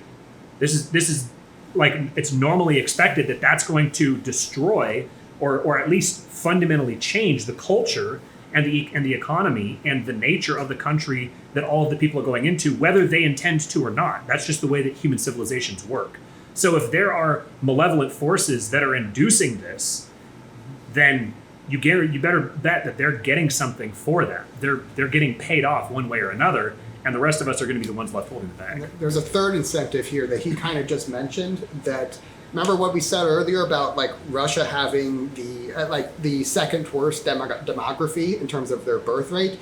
And when you have a declining birth rate, it makes you substantially poorer. Well, one hack for getting around that is I can import a bunch of immigrants to stave off that problem. I can still have population growth, even though it's kind of an artificial means. And so like when you have here in America, when you have urbanization, industrialization, and all of the white people stop having kids, basically, they're going from from the farmland where you have kids are like free labor, so you pump them out as much as you can, and when you move into the city, they're basically talking furniture that's really expensive and really rude and moves around a lot. And so that's about the value added. You have a whole lot less of them, so it kind of makes sense. And so we have all of all the white people who moved into the city, and they said, we're gonna have a lot fewer kids now. Well, now you have a declining birth rate, and you have the problems I just mentioned that Russia has. So what do? You go down south, and you go to the brown Irish people down south. The Mexicans are great, like basically just brown Irish people. They love drinking, they love fighting, they're Catholic, they have a ton of kids. They're Irish, basically. I say I was 85% Irish. So you guys are like man after my own heart is what I'm saying. But that's what you do. You go there and say, okay, they're having a ton of kids, and we need to bring that in because we stopped having kids of our own. And that works for a while until Mexico and Guatemala and all of those other countries have their own baby bus like they did 25 years ago. And so when you look at the immigration statistics, why we have fewer and fewer lower and lower net migration, to where there's some going out, there's some coming in. Net migration's been going down for steadily for 20 years because of declining birth rates in Central America. Because now the birth crisis has caught up down there. There's fewer of them being born in the first place, so there's fewer of them coming in. And so this is like a hack that they can use to kind of keep the economy stable, but it only works for a little while because. And one of the big things that Donald Trump just did, which is actually a really, really ingenious play, is, so how about we have this new thing called a trade deal, where we're going to have, it's called the USMCA, and what we're going to do is we're going to say that, China, they're not the manufacturing base for the world anymore. That's going to be Mexico now. And so what we did was we said, really high tariffs against China. We're going to screw those guys over. Really low tariffs with Mexico. They've got tons and tons of cheap labor down there. And so what we're going to do is we're going to shift all of that manufacturing base that left the Midwest, went over to China. We're going to now shift it all over from China down to Mexico now. And so when you have all of the money that's in China right now, all of that rapid development they've had, it's about to come crashing down on them. Chinese Communist Party knows that, and they're screaming bloody murder about it. But Mexico is like, great, yeah, viva! And so because now they're going to be getting basically the China treatment, where they're going to be getting tons of money, tons of trade deals, tons of trade business with the U.S. now. But because we just moved the money source from China to billions and really trillions and trillions of dollars got moved from Asia to Mexico now. Well, guess who's about to be? Guess what my immigration's about to do? It's about to go into a screeching reverse, where you can say, okay, instead I can have a much better standard of living in a culture where I speak the language, and they're not trying to make my kids transgender or gay. In Mexico. So, if I'm coming up from like Guatemala or Honduras or something like that, I just stop in Mexico because the job is right there, instead of walking an extra like 2,000 miles through God knows what kind of dangerous territory, and then having to deal with drug dealers, and we know how dangerous they are. And so that it's just easier for them to say, why don't I just like stop in Mexico, and instead of going all the way up into the United States. And if I'm already in the United States, I'm kind of illegal, and I'm not like, and therefore I'm kind of locked out of all of the real benefits of America. Why don't I just go to Mexico, and I can buy some property, I can pay lower taxes, I can have a higher standard of living, et cetera, et cetera, et cetera. And so, by putting the money in Mexico now, what Trump did is he guaranteed that immigration is going to be, or I should say illegal immigration is going to go into screeching reverse over the next two or three decades. But I mean, I was just asking the question because I wanted to invite one of my primos from Mexico over to the party. Okay, but we went into like a whole like 20 minutes. All right, that's fair enough. It's complicated. That's a yes. Yeah, it's complicated, but it is what it is. So we're kind of getting here towards the end of the show, and I kind of wanted to speak a little bit to kind of like my efforts on what I've been doing with the podcast, what the name behind it means, and kind of what this event was about, which was kind of to showcase some of the like liberty, right-leaning ideas to like a Latino community, because I say that like, at least in northern Mexico or norte, right, that their culture is very like, fuck central Mexico, the power structure there, and even like corridos and all those songs, they're always like very pro, moving weight, killing federales and all that. Like it's just, so to me, I've always thought this is a perfect way to get liberty introduced to like Latinos. I guess kind of my question, and you kind of brought up kind of the stereotype, but it's funny, right? Like, oh, Mexicans like to like, drink and work and fuck and shit like that, whatever, right? And they're Catholic. Okay. Oh yeah, and Catholic, yeah. Which is related to the first three. So my question then though is, am I on the right path? I mean, am I thinking right to think that there's a door open for this type of message in the Latino community, or are we just gonna be busy, drinking and working and watching boxing fights and shit, like, that's for everybody. It's like when you're having this upward mobility we just talked about, it's like, do you want to keep your money, or did you like just work for nothing? You know what I mean? It's like that's it, so it's like, when you have like the real message of liberty is meant for people who like have money and want to keep it. And there's an old kind of a proverb that says that people who don't have much to share really love sharing. They don't have much to give, so they really love sharing. And and the reverse is true, is that people who have their money and they worked really hard for it, they want to keep it. It's like, that's mine, I worked for that. And so like the message of liberty, and you've also seen this reflected in the political polls back in the election 2020, where you had a whole lot of Hispanics who flipped for Donald Trump because they're and just demographically, they're getting to that point where they have money now, and they're like, I kind of want to keep it. And it's like they're moving up demographically on average. They're moving up into the middle class, and they don't want their taxes raised, because the way the political system works in America is that the rich, the really really rich, and the poor, they kind of get together and collude to screw over the middle class. And so they both, like, the rich get their welfare and the poor get their welfare, and the middle class gets the bill. So now that the the Hispanic community is now moving up into the middle class, they're no longer getting the welfare benefit; they're getting the bill for the welfare, and that that kind of changes things. Yeah. What do you think, Bob? I think a lot of us, the liberty that we tend to talk about, we believe would thrive better in an atmosphere that, like, is, as well as I know you, completely encompasses what you're about: family, tradition, culture. hard work, drinking, and these kind of things. Like, that's where liberty thrives in environments like that. It's not in some kind of chaotic downtown Austin mess that's just like a cityscape hellhole. It's a lot of the things that you're about. And so I think that there is, I would assume, there's a wide open area to push the ideas of liberty to the Hispanic community, because much of what they're about, like, that's where liberty would thrive, in my opinion. Kyle? Yeah, so in 2016, after 2016, a friend of mine was saying that we can't have any immigration in the United States because then the country will be blue forever. And I told him, I was like, every immigrant I've ever met would seem like they would generally agree with Republicans, except for the fact that Republicans are constantly telling them that they don't want them here.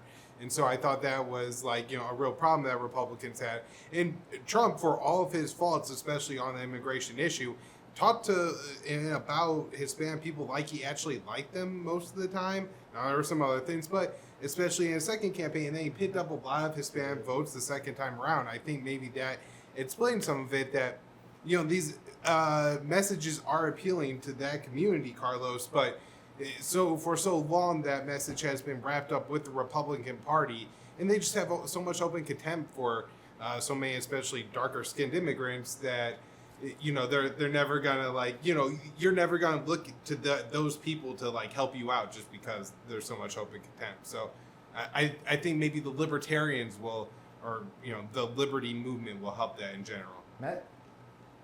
I am way too white to be weighing in on. I think you guys are vouch for it. I think you know your own culture well, and based on obviously stereotypes exist for a reason.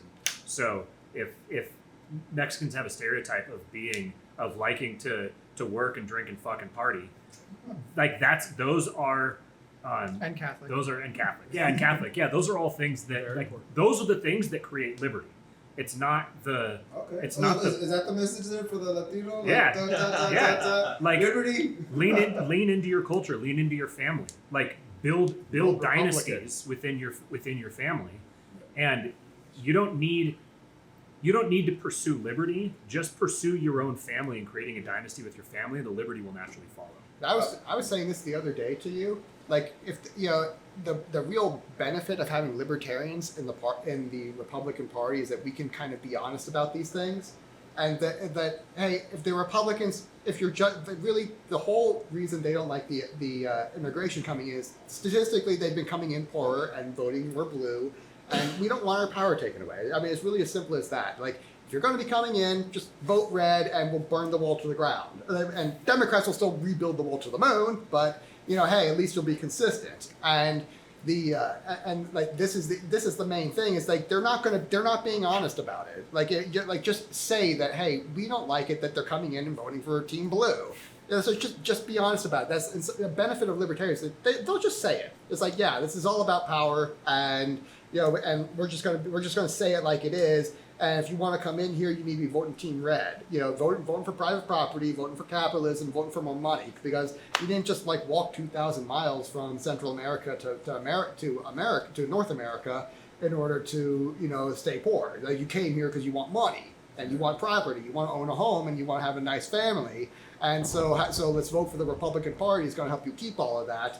And because the Democrats are going to take it off of you and hand you the bill, because let's face it, who gives away all the favors? It's the Democrats, and they give it away. They give welfare to the rich people and welfare to the poor people, and the bill to the middle class. So if you want to come in and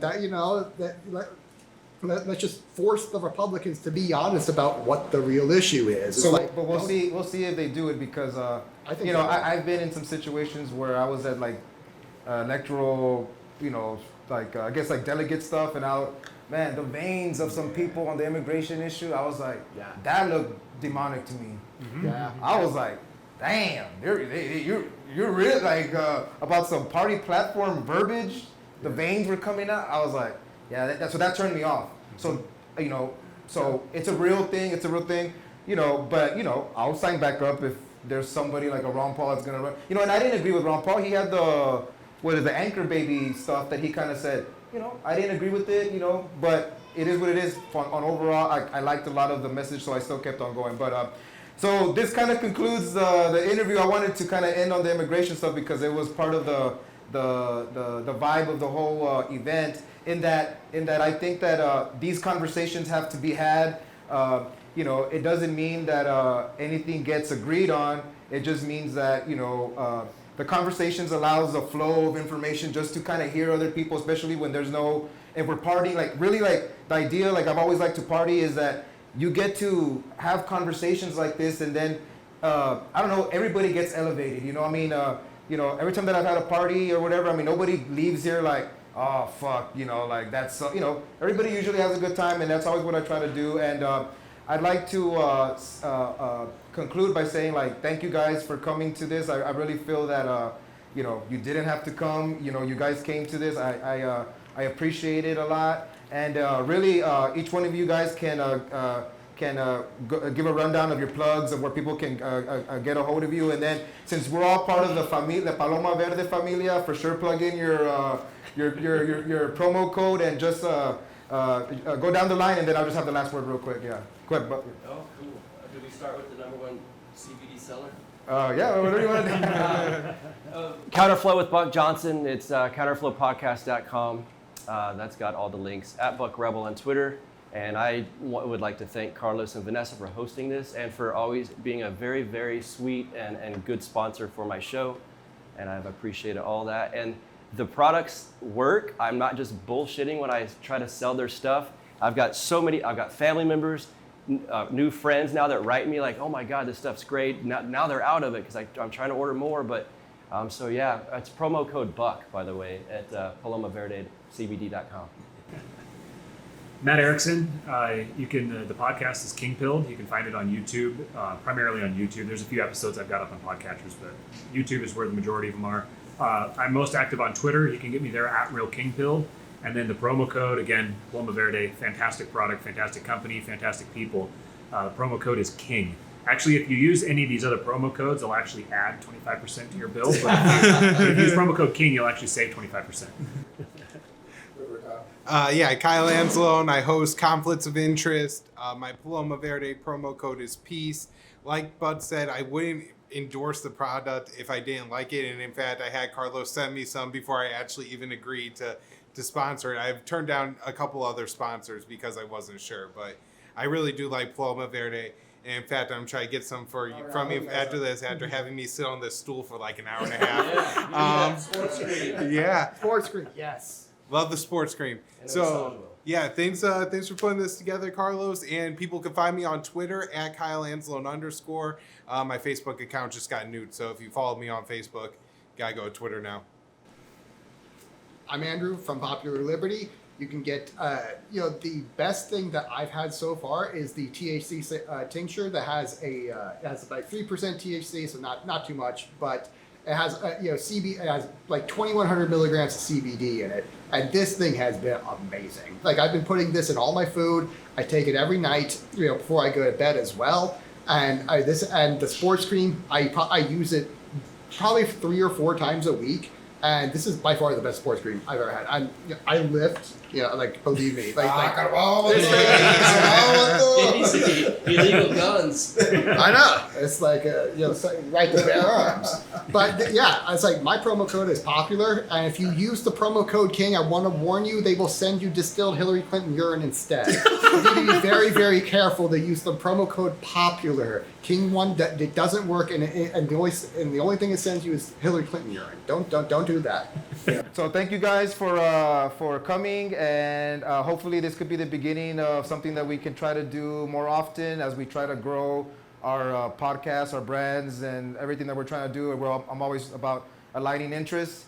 So thank you very much, and be sure to hit subscribe, rate the show, share it, comment. It all helps, and catch you next time. Peace.